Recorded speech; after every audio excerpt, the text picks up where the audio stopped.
নিজেকে সে বুঝ দিল, যত সব বাজে ভাবনা। তুই একটা শিক্ষক, একটা উদার বৃত্তি তোর, অন্য আর কোনো জগৎ তোর দরকার? কি পাগলামি! কিন্তু ঠিক সেই মুহূর্তে সে নিশ্চিত করেই বুঝল যে সে শিক্ষক আদৌ নয়, মাত্র একজন চাকুরে, গ্রিক ভাষার মাস্টার, চেক লোকটির মতোই গুণহীন, বিশেষত্বহীন। শিক্ষকতার জন্য কোনো আগ্রহই তার কখনো ছিল না, কোনো জ্ঞানও ছিল না অধ্যাপনার। এতে তার কোনো আকর্ষণই নেই। ছেলে মেয়েদের সঙ্গে কিভাবে কথা কইতে হয় তাই সে জানে না। সে যেটুকু অধ্যাপনা করেছে তার মূল্য কি সে জানে না। আর খুবই সম্ভব সে হয়তো তাই পড়িয়েছে যার প্রয়োজন নেই। লোকান্তরিত ইপোলিতিচ ছিলেন খোলাখুলি একটি ভোঁতা লোক।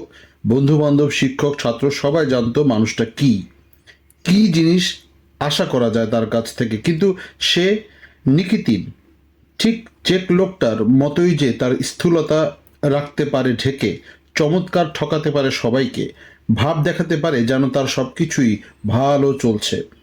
এই নতুন ভাবনাটায় ভয় পেয়ে গেল নিকিতিন। এটাকে সে অস্বীকার করতে চাইল, কাণ্ড জ্ঞানহীনতা বলে সে এটাকে অভিহিত করলো।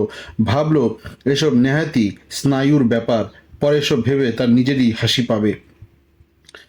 এবং সত্যি সকালের দিকে সে নিজের স্নায়বিকতায় হাসলো।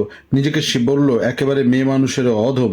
কিন্তু মনে মনে এটা তার কাছে খুবই পরিষ্কার হয়ে উঠেছিল যে তার শান্তি গেছে সম্ভবত চিরকালের জন্যই, এবং এখনও পলেস্তারা না পড়া এই দোতলা বাড়িখানায় তার সুখ আর সম্ভব নয়। সে বুঝলো যে মোহটা কেটে গেছে, শুরু হয়ে গেছে একটা নতুন স্নায়বিক সচেতন জীবন, যার সঙ্গে শান্তি ও ব্যক্তিগত সুখের সামঞ্জস্য হবে না।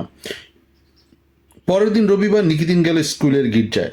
দেখা হলো ডিরেক্টর ও বন্ধু বান্ধবদের সঙ্গে। মনে হলো এদের সকলেরই যেন কেবল একটি চেষ্টা, কি করে নিজেদের অজ্ঞতা ও অসন্তোষ ঢেকে রাখবে, আর তার আপন অস্থিরতা যাতে প্রকাশ হয়ে না পড়ে। তাই নিজেও সে অমায়িকভাবে হাসল, কথা কইল যত তুচ্ছ বিষয় নিয়ে।